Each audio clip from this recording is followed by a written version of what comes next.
ऐसा कि आप नहीं ऊपर काम काढो એટલે ખ્યાલ આવી જાય લંબાઈ થોડા કેટલી છે તો કિચન નો બરો કાઢો વોશ મશીન કિચન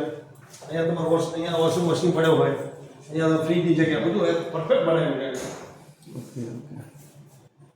તમને પણ મોકલી દઈશ હા બહુ બધું મારા તો સહી સહી કરાવ્યું